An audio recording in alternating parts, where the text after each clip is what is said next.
बिस्मिल्लाहिर्रहमानिर्रहीम। सामीन मोहतरम, सुबह पाकिस्तान लाइव के साथ मैं हूँ आपका मेज़बान, आपका दोस्त अंजुम सहराई।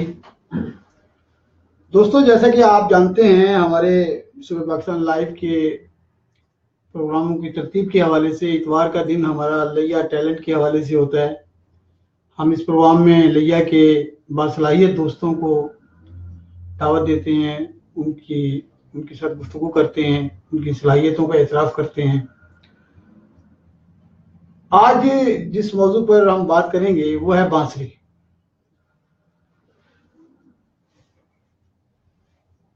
अगर आप लैया में रहते हैं, लैया से वाकिफ़ हैं या लैया के शहर को जानते हैं तो सामने मोहतरम याद होगा आपको कि लैया में वैसे तो 2-3 सिनेमा हुआ करते थे, लेकिन सबसे पहली सिनेमा जो थी वो नाज सिनेमा थी।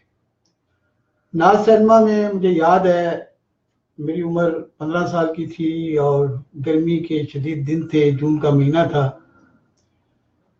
और नाज सिनेमा उस ज़माने में ओपन एयर थिएटर की तरह हुआ करती थी। ऊपर छत नहीं थी नाज सिनेमा पे। तो एक बड़ी मशहूर पंजाबी फिल्म लगी हुई थी, हीर रांझा। हीर रांझा उन फिल्मों में से थी बड़ी जो हिट हुई और जिन्होंने बड़े गहरे असरात छोड़े हमारे समाज पे, हमारे माशरे पे। तो 1970 के उन दिनों की याद मुझे आज तक नहीं भूलती। हम उस नाज सिनेमा के ओपन एयर थिएटर में लकड़ी के टूटे फूटे बेंचों पे बैठा करते थे। रश बड़ा था, बहुत ज्यादा रश था, पसीने से शराबूर थे हम सारे, और हम उस बड़े इनामात से वो फिल्म देख रहे थे। तो हीर रांझे में एजाज दुरानी हीरो थे, फिरदौस जो थी वो हीरोइन थी और अजमल ने कैदू का किरदार अदा किया था। बड़े महार किस्म के हमारे फनकार थे हीरो। तो उसमें मैं पहली दफा जज्बाती तौर पर बांसुरी से आशना हुआ। बांसुरी को हमारे फोक इंस्ट्रूमेंट का दर्जा हासिल है। आज ये बांसुरी के हवाले से हम बड़ी बात करेंगे, लेकिन उसका जो उस जमाने में गीत था वो बड़ा मशहूर हुआ था। सुन वंजली क्या था उसका, मैं आपको उसका सुनवाता हूँ जरा। मुझे वो उस गीत ने बड़े गहरे असरात छोड़े थे हमारे माशरे पे। तो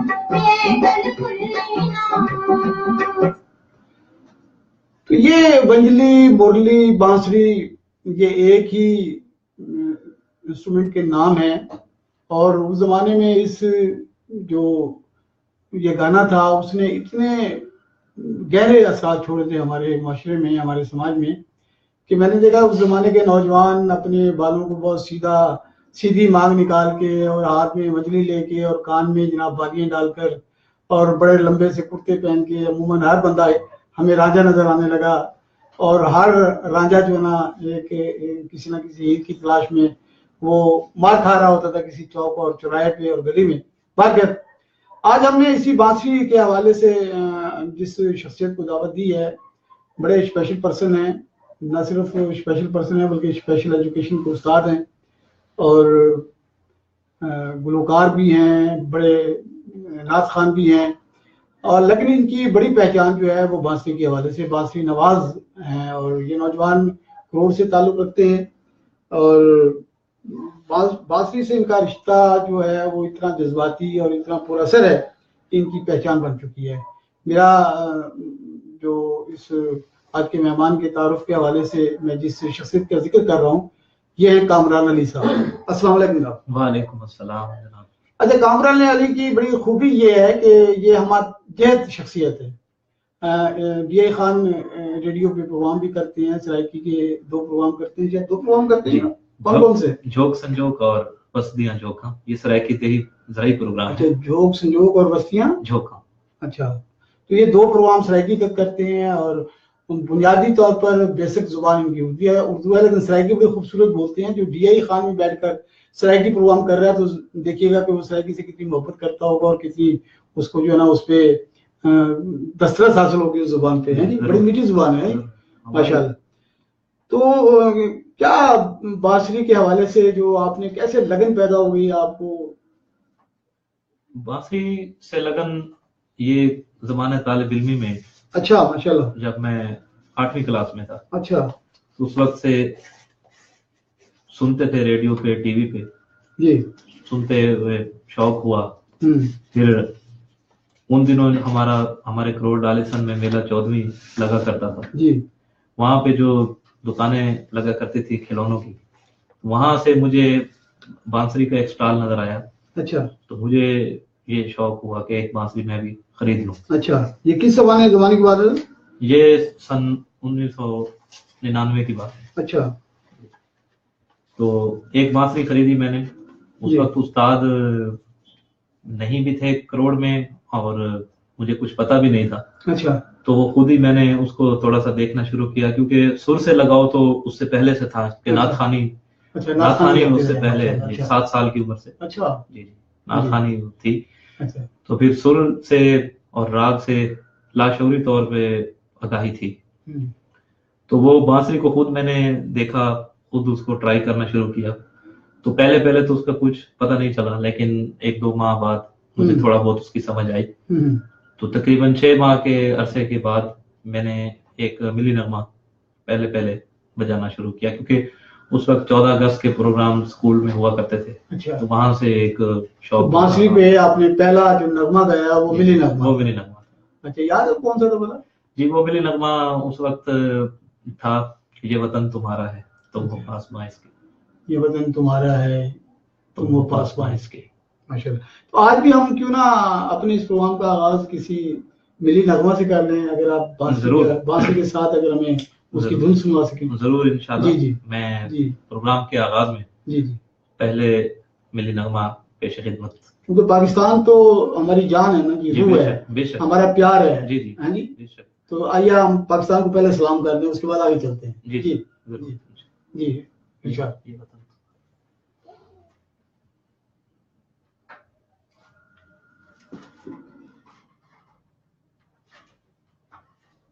अब तक कोई बात करनी।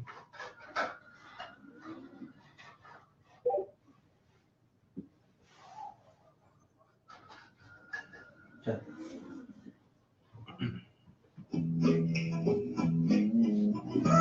आवाज सुनाई।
जी माशाल्लाह। बहुत शुक्रिया। ये वतन तुम्हारा है जी। तुम हो पासवां इसके। बेशक। जी ऐसे ही। जी।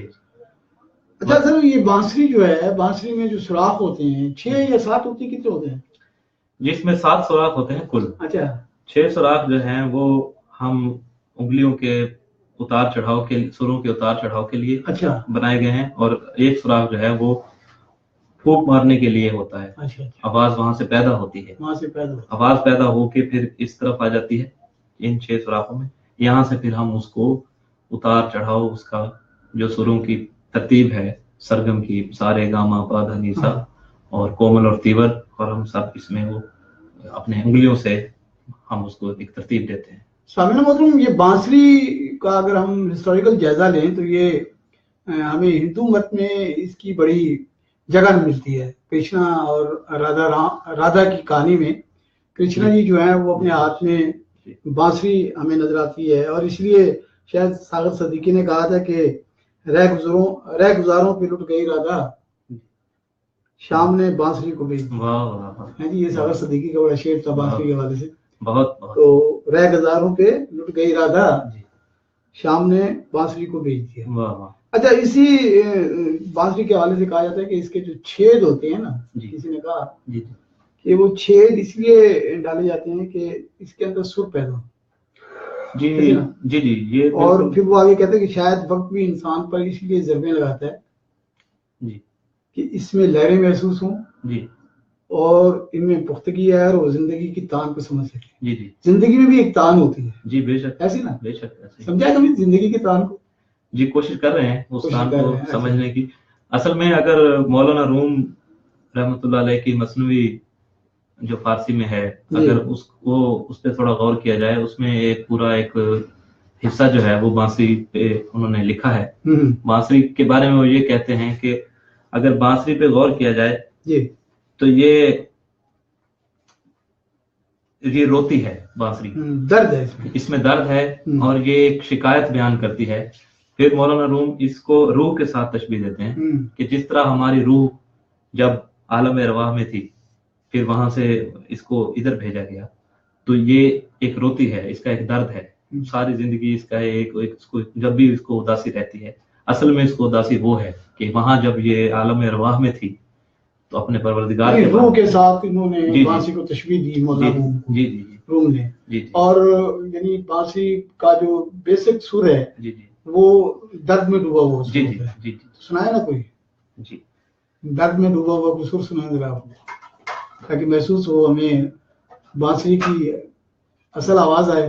जी, असल पैगाम समझने को मिले। जी जी जी।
इसी सिलसिले को आगे बढ़ाते हुए जी। मैं सबसे पहले आरफाना कलाम पेश करता हूँ।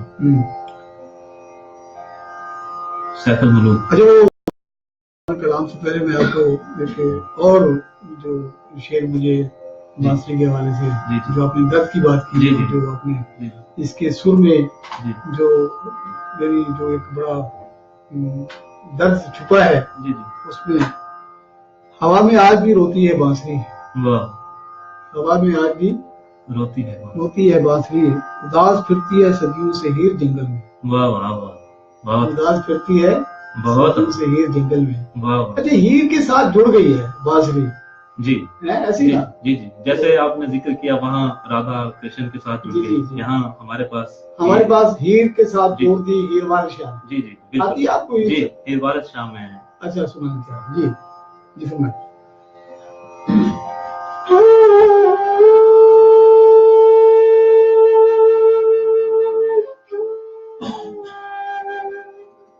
वाह,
वाह वाह वाह, माशाल्लाह, क्या क्या आपका अरफान कलाम है, हीर वारिस शाह का है जी। अच्छा, एक अमर किताब है ऐसी जो पूरी सदियों से अमर चली आ रही है, ऐसा शायरी का कलाम।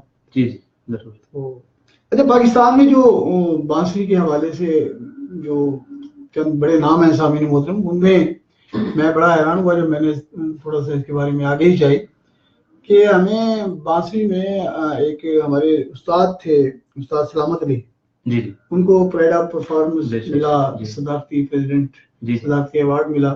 खबीसू खान साहब ने बड़ा काम किया, और उस्ताद जो साईं अल्लाह दिता साहब जो है वो भी एक बड़ा नाम है बांसुरी में। बिल्कुल, जनूबी पंजाब में खासतौर पर माशाल्लाह आप भी एक खासा बड़ा नाम है। इसके अलावा भी कोई ऐसा टैलेंट है हमारे जनूबी पंजाब में जो बांसुरी के हवाले से नाम रखता हो? जी, मेरे उस्ताद मोहतरम जनाब मुरीद हुसैन सिद्दीकी साहब। अच्छा, वो कहाँ के हैं सर? वो फतेहपुर से, उनका फतेहपुर से ताल्लुक रखते हैं। वो भी बांसुरी में बहुत अच्छा, बहुत बड़ा नाम रखते हैं, बहुत काम किया है। अच्छा, आजकल तो ट्रैक का जमाना है, जब कैसेट का दौर हुआ करता था। अच्छा, उस वक्त उन्होंने भी, बाद में फिर मैंने भी, हमने कैसेट बजाए हैं। उस वक्त लाइव रिकॉर्डिंग होती थी, सारे म्यूजिशियन इकट्ठे बैठा करते थे। आजकल ट्रैक का जमाना है, तो आजकल भी ट्रैक आसानी हो गई है, सारा म्यूजिक पहले रिकॉर्ड हो जाता है। तो वो भी अच्छा खासा नाम रखते हैं, नामवर हैं, और वो मुल्क से बाहर भी परफॉर्म कर चुके हैं। अच्छा, जी, पाकिस्तान से बाहर? पाकिस्तान से बाहर भी। अच्छा अच्छा, जी। तो आपको कभी मौका मिला सर? जी, मुल्क से बाहर तो अभी मैं नहीं गया, पाकिस्तान में तो लेकिन पाकिस्तान में मैं तकरीबन लाहौर, कराची, इस्लामाबाद, तमाम बड़े जो शहरों हमारे में जो टीवी चैनल्स हैं जी, उन्होंने जी, कभी बिल्कुल। तवज्जो की आपकी तरफ? जी, सराइकी के टीवी चैनल्स पे तो मैं कर चुका हूँ, वसीम पे, रोही पे, अच्छा वसेब पे, अच्छा। मशरक टीवी पे एक हमारा प्रोग्राम लाइव चला अच्छा। था। जी जी। इसके अलावा रेडियो पाकिस्तान और मुख्तलिफ FM चैनल्स और बाकी यूनिवर्सिटीज में प्रोग्राम बहुत किए हैं मैंने। अच्छा, जी जी। जब तो अब आपको शुमार असातिज़ा में होने लग गया? कहा जा बस सकता है? मैं तो नहीं कह सकता, बहरहाल ये कि कुछ लोग जो नए सीखने वाले हैं वो तो जाहिर है। आपने कोई एकेडमी वगैरह बनाने का एक प्लान किया था, कोई बनी? जी, करोड़ में बनाई हुई है मैंने। अच्छा, एकेडमी है? जी जी। किस नाम से? अभी उसका आगाज किया है मैंने। आवाज की है? जी जी। अच्छा अच्छा। तो उसका नाम इंशाल्लाह कोई अभी तजवीज कर रहे हैं। वैसे पिछले 2-3-4 साल से हुआ है आप? जी जी जी। असल में मसला ये है कि इस फन से मोहब्बत करने वाले अब बहुत कम रह गए। अच्छा, मुझे असल प्रॉब्लम तो स्पॉन्सर होते हैं, जी। प्रॉब्लम होता है, पैसा होता है, असल में एक और मसला भी है, जी। लोग चाहते हैं कि हम आए और 2 दिन बाद हम बांसुरी सीख जाएं और उस्ताद गाना बन बजाना जाएं, शुरू उस्ताद कर बन दें, जाएं। और गाने भी वो जो आजकल के दौर में जो आजकल के पॉप म्यूजिक हैं या इंडिया के गाने वो चाहते हैं। तो इस तरह तो नहीं होता, बाकायदा सीखना पड़ता है, इसकी ये भी एक सफर है। एक अच्छा बांसुरी नवाज कितने साल में या कितने अरसे में बन जाता है? ये बहुत अच्छा, अगर कोई ज़हीन हो, जिसका जहन इस तरफ हो, रूह भी काम करती हो उसकी, तो वो 1 से 1.5 साल में कवर कर जाता है। यानी बांसुरी को सीखने के लिए रूह की बड़ी जरूरत है। जी, जाहिर है। वैसे रूह की तो चिमटा बजाने के लिए भी जरूरत है और ढोल बजाने के लिए भी रूह की जरूरत है। जी जी। अमीर खुसरो के दौर में, हज़रत अमीर खुसरो के दौर में इतने इंस्ट्रूमेंट हमारे जी सामने आए, हारमोनियम से लेके चिमटा, घड़ा, जी जी, सितार और उन्होंने इजाद किया, अलगोजा, ढोलक ये से सारे जो है ढोलक से तबला उन्होंने बनाया। हाँ, हाँ। पहले ढोलक थी, उसको हाँ। 2 हिस्सों में तकसीम किया, हाँ जी। सितार उन्होंने खुद ये इजाद किया। इसमें सारे रूह की जो है ना वो है जरूरत। जी बिल्कुल। ये अगर आपको रूहानी तौर पर इधर कुछ शगफ है जी जी, तो शायद आप जल्दी अपना सफर मुकम्मल कर लेंगे। जी बिल्कुल, रूहानी तौर पे आपका पाक होना भी जरूरी है, आपकी सही। नीयत का साफ होना जरूरी है।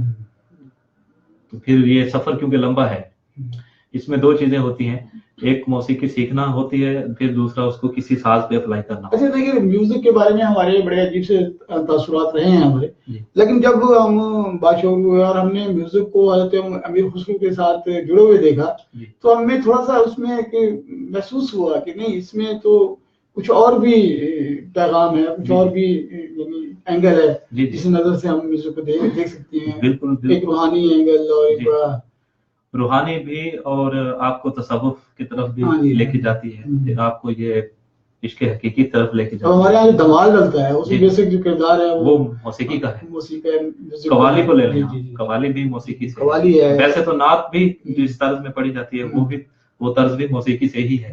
अगर हम उस तर्ज को निकाल दें तो फिर तो वो नात लफ्जों में रह जाएगी। जी जी। तो आपने गुलकारी भी माशाल्लाह करते हैं, बड़ी खूबसूरत आवाज है आपकी। जी है, ऐसी है जी। तो क्या सुनाएंगे आज आप? आपको मेहदी हसन साहब का एक बड़ा मशहूर नामा माशाल्लाह सुना रहे हैं जी। प्यार करे दोस्तों।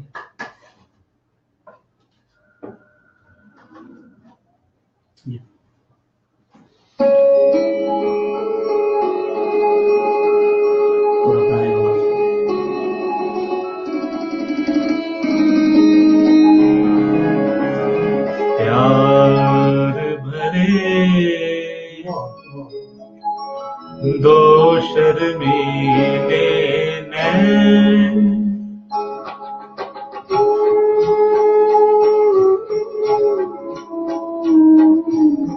जिनसे मिला मेरे दिल को चैन, कोई जाने ना क्यों मुझसे शर्माए, कैसे मुझे तड़पाए, प्यार भरे दो शर्मीले नैन।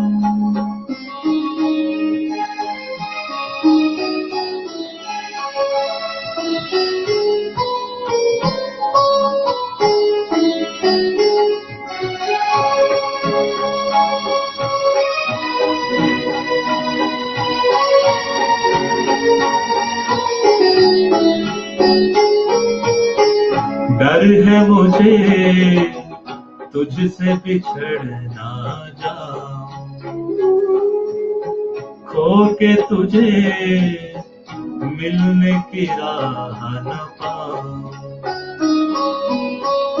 ऐसा न हो जब भी तेरा नाम लबों पर लाऊं, मैं आंसू बन जाऊं। जिनसे मिला मेरे दिल को चैन,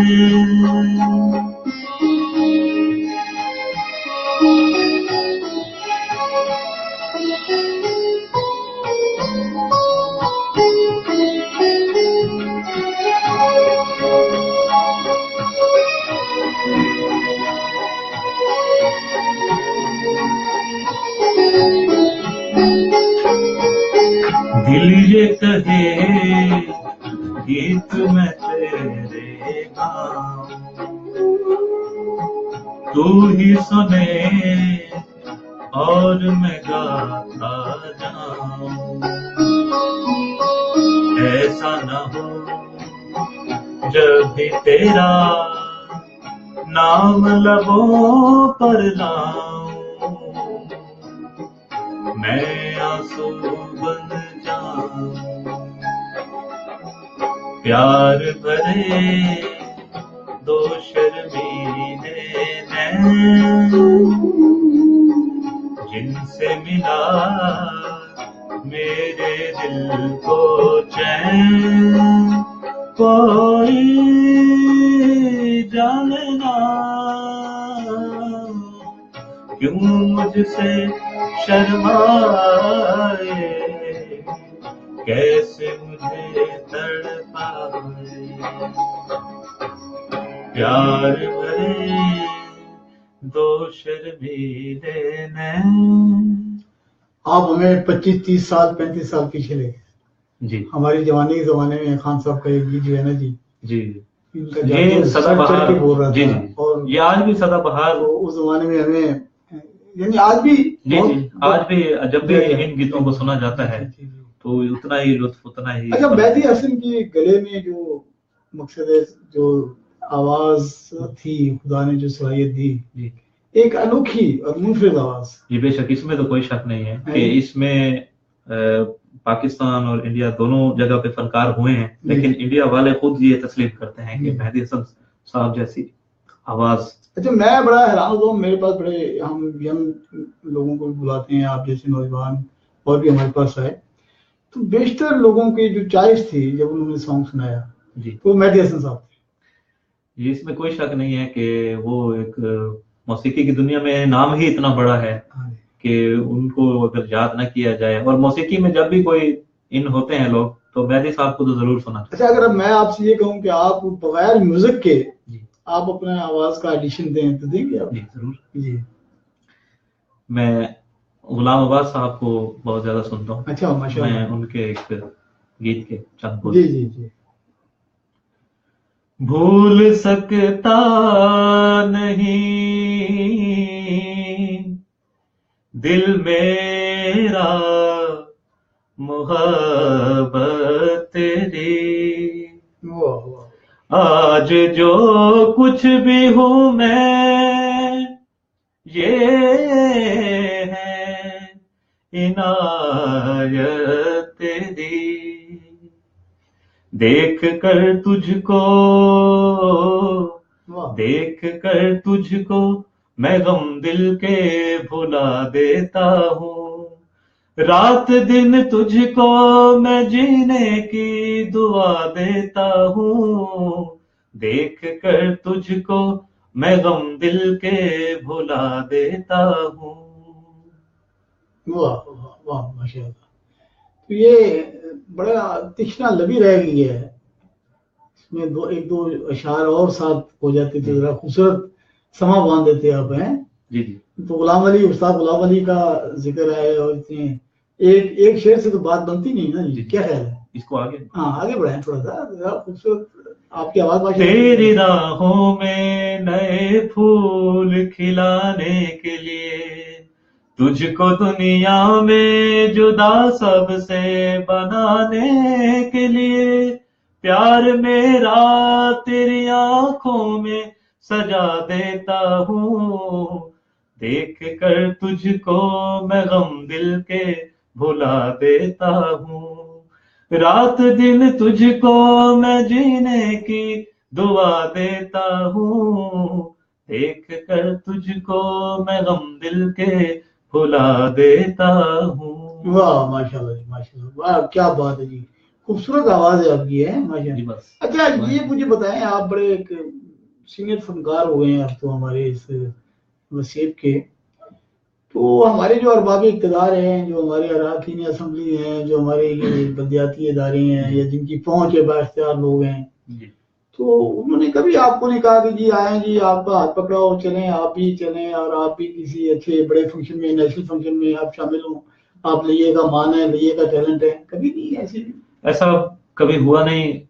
अरबाब इक़्तिदार को या शायद आपके तो मोहल्ले में 5-5 वजारतों वाले जी रह रहे हैं मेरे ख्याल। वो ऐसा हुआ कि एक फंक्शन हो रहा था पैरा वेटरनरी इंस्टीट्यूट करोड़ में, वहां पे मेरी बांसुरी की सोलो परफॉर्मेंस थी। तो अच्छा। वहां पे वो भी आए हुए थे। अच्छा, वजीर मोहतरम जी उस जी जमाने वजीर में। मोहतरम। अच्छा। जी उस वक्त तो नहीं थे वो वजीर। अच्छा, उस पर नहीं। तो वो उन्होंने कहा कि मुझे आज पता चला है कि ये फनकार इतने बड़े फनकार हैं और ये मेरे मोहल्ले के हैं। अच्छा। हालांकि प्रोग्राम तो मैं बहुत करता था। अच्छा। बहुत सारे किए प्रोग्राम, लेकिन उनको शायद वक्त नहीं मिलता था या शायद उनकी तरजीहात में ये नहीं है कि अभी ये देखा जाए। लेकिन इससे पहले मैं उनसे एक दफा मिला था, वो किसी स्कूल के प्रोग्राम में थे। मैंने उनसे ये कहा था कि बखर में आर्ट काउंसिल मंजूर हो चुका है, तो आप जाते हैं, आपकी वहां सुनी जाती है, तो आप इस आवाज को उठाएं कि लैया में भी एक आर्ट काउंसिल। अच्छा, जो हमारी डीजी खान आर्ट काउंसिल है जी, वो भी तो प्रमोट करती है ना फनकारों को, आपको कभी बुलाया? जी डीजी खान आर्ट काउंसिल ने जो लैया में प्रोग्राम किया था आके, उसमें मुझे बिल्कुल उन्होंने बुलाया था और मैंने अपनी परफॉर्मेंस भी दी थी।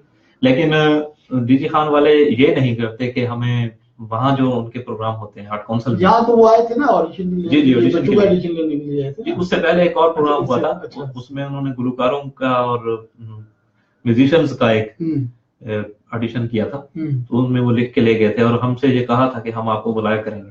अच्छा। लेकिन बाद में शायद वो भूल गए हैं। तो बहरहाल शायद वो रेत पे लिखा हुआ इसलिए हो गया है जी। जी अब हमारे यहाँ जो लोग वसीयत की बात करते हैं और बड़े एक मकसद है कि हम लोग जो अपने अपने जो फनकार हैं या अपने जो बासलाहियत नौजवान हैं, अगर हम उनकी कदरदानी नहीं करेंगे तो कौन करेगा? मेरा ख्याल है इन्हें इस तरफ तवज्जो देनी चाहिए। जी बिल्कुल, इन्हें तवज्जो देनी चाहिए। अच्छा, पंजाबी भी या सराइकी कुछ कर लेते हैं पंजाबी भी? जी जी पंजाबी भी, सराइकी भी, गाने भी बजाए जाते हैं, बजाता हूँ मैं बांसुरी पर। तो क्योंकि आगाज इस इलाके से है, सराइकी मौसीकी, फोक मौसीकी में हम लोग आए थे पहले। जी जी। तो सराइकी गानों से जाहिर है। अच्छा, तो क्या सुनाएंगे आप सराइकी? सराइकी में आपको सुना देते हैं एक। बांसुरी भी सुनाएंगे या वैसे? जैसे आप कहें। नहीं, बांसुरी भी सुनाइए आप, कोई ऐसा मसला नहीं।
माशाल्लाह। अच्छा, अभी लोगों की बड़ी फरमाइशें आना शुरू हो गई हैं जी। इनायत खान बलोच साहब कह रहे हैं कि अपने कोई पसंद की धुन सुना दें। बांसुरी पे अब ये धुन की बात की है उन्होंने, मुझे नहीं पता कि आपने बांसुरी जी, सुनानी है किसी से सुनानी है। असल में जी कुछ लोग वो असल में गाने का जिक्र भी चला हुआ है ना, नहीं है, गाने का जिक्र भी चला हुआ है, और एक मेरे पास एक और साज भी है वैसे। एक तो जो भी है, जी, एक चिट्टा चोला।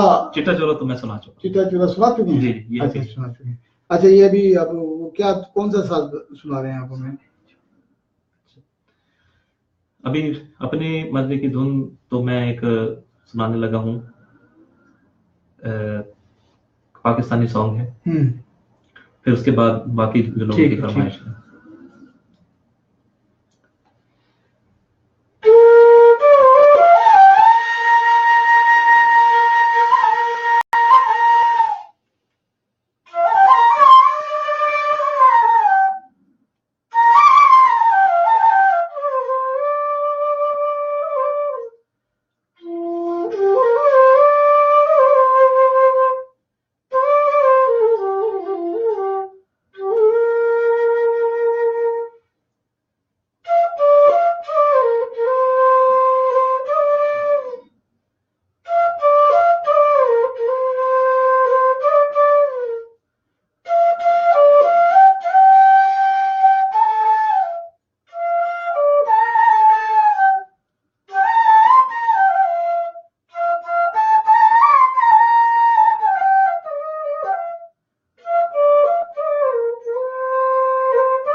वाह, माशाल्लाह। अच्छा, एक फरमाइश आई है कि हीर रांझे की धुन बड़ी आप खूबसूरत तरीके से जी। पेश करते हैं, जरा सुनाइएगा।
वाकई ये आपका आशना, आपकी सलाहियतों से आशना दोस्त है जिन्होंने ये बहुत सुनने वाले मोहब्बत करते हैं। पहले सुना हुआ था। जी जी बिल्कुल, कि जनाब ये बड़ी खूबसूरत ये मोहब्बतें हैं सुनने वालों की वजह से असल में हम होते हैं। अच्छा, वो ओरिजिनल आपकी आवाज में कोई सॉन्ग सुनना चाह रहे हैं?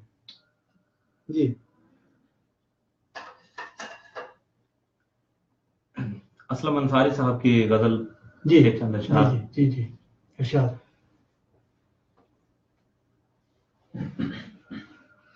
मैंने रोका भी नहीं और वो ठहरा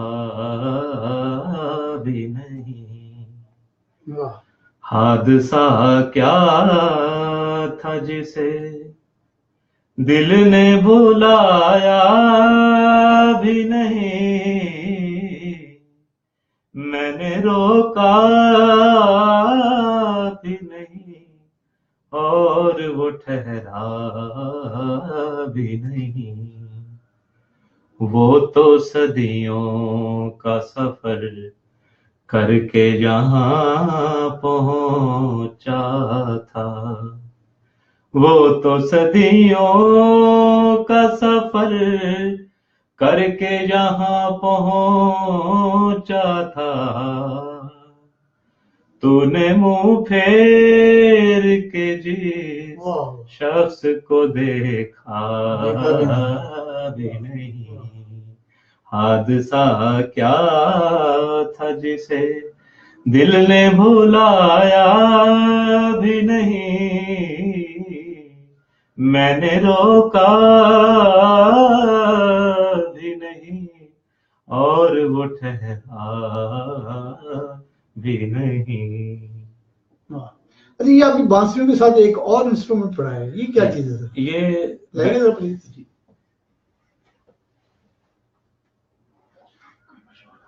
ये क्या चीज है? ये एक मेडोली का है। अच्छा, एक नया साज है पाकिस्तान में। अच्छा, ये इसको अच्छा, तो इस पे भी आप गा लेते हैं?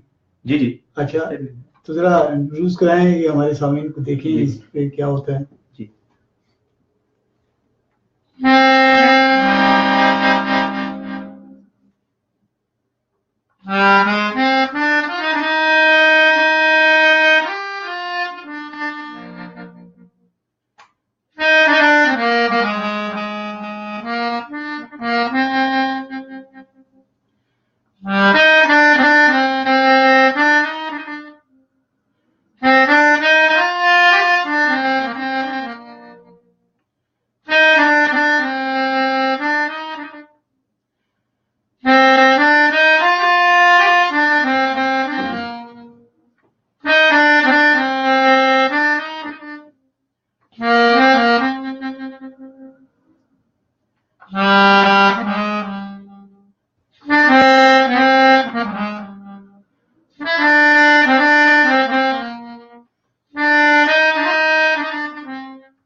माशाल्लाह, खूब है जी। अच्छा, आपकी फैमिली भी कोई पहले रहा हो गायक? जी नहीं, हमारी फैमिली में ऐसा कोई नहीं था। ये पहली बार आपने जी पहली बार कराया? जी जी। तो घर वालों से कभी जी बहुत डांट डपट नहीं पड़ी? घर वाले क्या आपने काम शुरू कर? जी जी, शुरू में बहुत मुझे मना करते रहे घर वाले कि भाई अच्छा काम नहीं है। कितना एजुकेशन आपने हासिल की? जी मैं इस वक्त एमफिल की रिसर्च मेरी कंप्लीट हो चुकी। अच्छा माशाल्लाह। मैंने थीसिस जमा कराना है। मेरा मौजू है कि नाबीना बच्चों की पढ़ाई में मौसीकी का क्या किरदार है। अच्छा, तो पहले आप म्यूजिक मास्टर थे स्पेशल, आजकल आप क्या कर रहे हैं? मैं 2012 में पहले म्यूजिक टीचर अपॉइंट हुआ था। वहां पे मैं नाबीना बच्चों को म्यूजिक सिखाता था। म्यूजिक एक सब्जेक्ट था उनका, वो पढ़ाता था। अच्छा। बाद में फिर 2016 में एक दोबारा एक असामियां आई जिनमें उनको टीचर दरकार थे जो कि नबीना बच्चों को तमाम सब्जेक्ट पढ़ा सकते हो, जिसमें साइंस, माशरत, उलूम, इस्लामियात वगैरह सब कुछ। तो वो मैंने एमए मेरा कंप्लीट हो चुका था, तो मैंने फिर अप्लाई किया, तो फिर मैं उसमें 16 स्केल में मैं हो गया। अच्छा। अभी मेरे ऊपर जिम्मेदारी जो है नबीना बच्चों के तमाम सब्जेक्ट पढ़ाने की। हमारे भैया स्कूल में आप? जी नहीं, मैं तहसील करोड़ डाली। करोड़ में भी इनका स्पेशल एजुकेशन का है जी। अच्छा। सरकारी। तो ये ब्लाइंड भी जो स्टूडेंट होते हैं मुश्किल स्टूडेंट होते हैं? जी, ब्लाइंड स्टूडेंट एक तरह से बहुत हसास भी होते हैं। अच्छा। और कुछ इनकी जाहिर है नजर ना होने की वजह से इससे समात बहुत तेज होती है, छूने की हिस्स बहुत तेज होती है, और फिर ये इनका तखय्युल बहुत तेज होता है आम लोगों की निस्बत। तो उनको पढ़ाना, उनको कितने स्टूडेंट हैं इस वक्त? मेरे पास इस वक्त तकरीबन 15 के करीब स्टूडेंट। 15 स्टूडेंट। तो वो कौन कौन सी क्लास? उनमें एक बच्चा इस वक्त 5वीं की तैयारी कर रहा है, 5th क्लास का उसका। अच्छा। बोर्ड का इम्तिहान होगा। बाकी बच्चे कुछ 4 में हैं, कुछ 3 में हैं। अच्छा, जो आप समझते हैं कि हमारे यहाँ स्पेशल एजुकेशन के इदारे हैं उनमें ये सहूलतें होनी चाहिए, ये हुकूमत जो है ना ये सहूलतें प्रोवाइड करे, या समाज जो है आपके साथ कोऑपरेट करे, वो कोई ऐसे निकात बयान बताएं आप हमें। सबसे पहले तो नबीना बच्चों के हवाले से मौसीकी एक इनका सब्जेक्ट है 5वीं और 8वीं में जो पढ़ाया जाता है, जिसका पेपर भी होता है। अच्छा।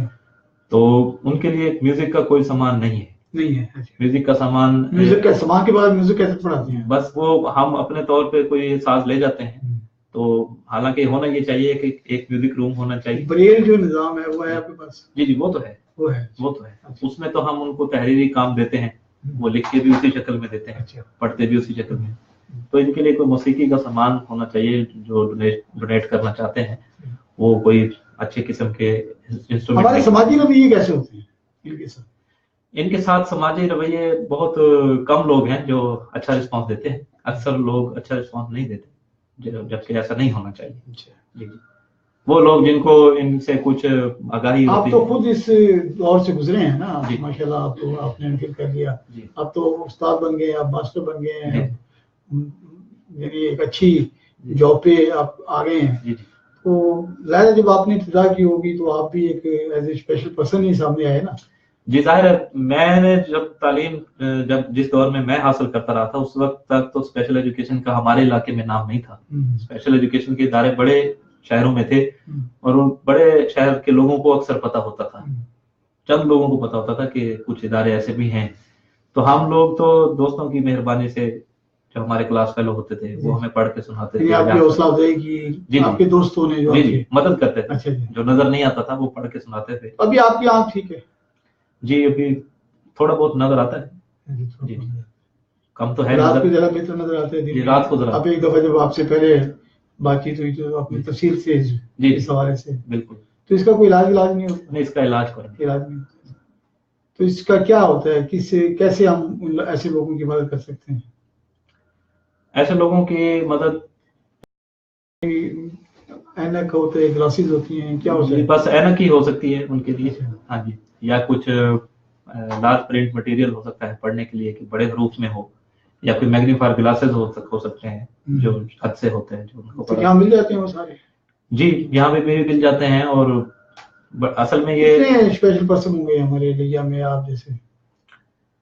काफी हैं जी, कुछ पढ़ रहे हैं, कुछ नहीं पढ़ रहे। किया था आपने किस जमाने में इसको एक बड़ी आप तंजीम बनाना चाह रहे थे इन लोगों की, याद है मुझे। जी, वो तंजीम फिर मैं तो नहीं चला सका, लेकिन मेरे बाकी जो दोस्त हैं वो चला रहे हैं। अशरफ नदरी साहब हैं, बाकी लोग हैं वो इसको। अच्छा, खूबसूरत आप बड़ी नात भी बड़ी खूबसूरत पढ़ते हैं, क्या ख्याल है? जी। तो हमारे भी प्रोग्राम के आखिरी लम्हे, बाकी प्रोग्राम वक्त से ज्यादा हो गया, जरा कोई नात जरा सुनाएं प्लीज।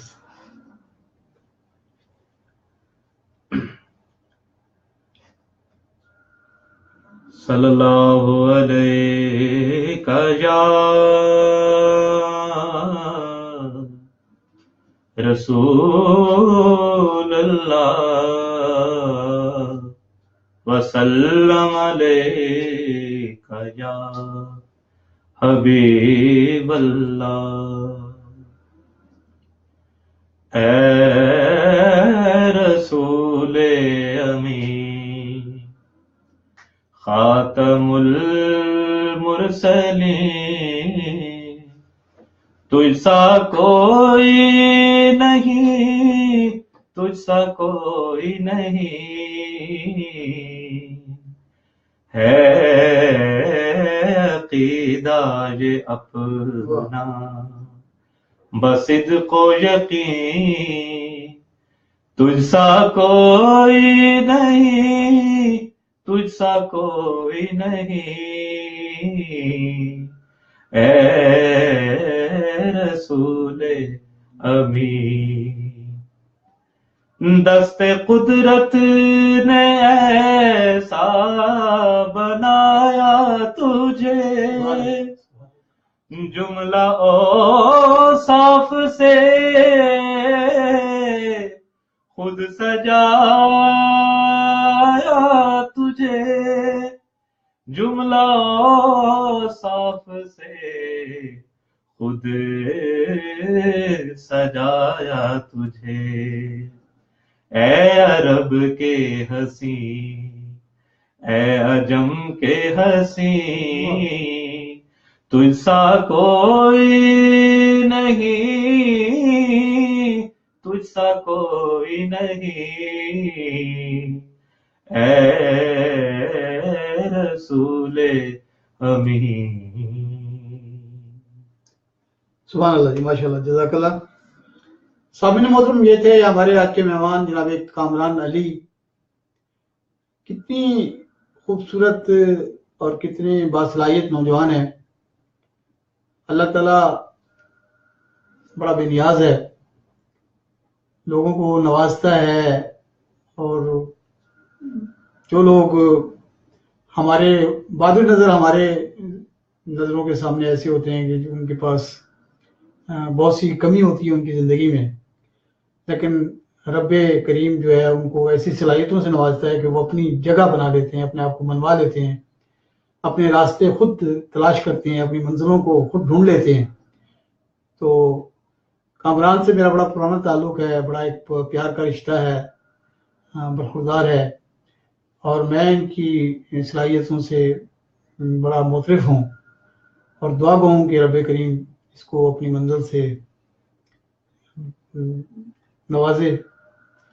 और मैं ज़रूर इस मौका पर अपने अरबाब इक़्तिदार की तवज्जो ज़रूर इस तरफ दिलवाना चाहूँगा कि जनाब, ये आपके इलाके के वो लोग हैं जो आपके इलाके का इंट्रो बन सकते हैं, तारुफ बन सकते हैं, और ये आपके इलाके के तारुफ हैं। जैसे कि मैंने बताया कि कामरान अली करोड़ से निकला और DI खान में FM पर बैठ के एक सराय की प्रोग्राम कर रहा है, बड़ी बात है।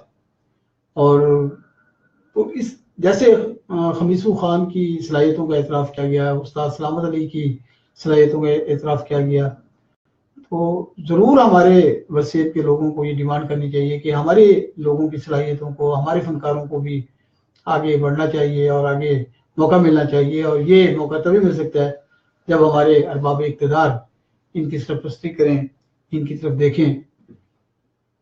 तो मैं इसी पैगाम के साथ सामने मोहतरम, दिल नहीं चाह रहा कि मैं कामरान अली से, मेरा बड़ा दिल कर रहा है कि बहुत से सुनूं और आपको सुनवाऊँ। आपकी बड़ी बहुत से दोस्तों ने हमें ज्वाइन किया है, बहुत बाहर से भी और अंदरूनी मुल्क से भी और बैरून मुल्क से भी। हम सब दोस्तों के इंतहाई मशकूर हैं। आपके फीडबैक का इंतज़ार रहेगा, इस दुआ के साथ कि खुश रहें, खुशियाँ बांटते रहें। अल्लाह ने के बाद।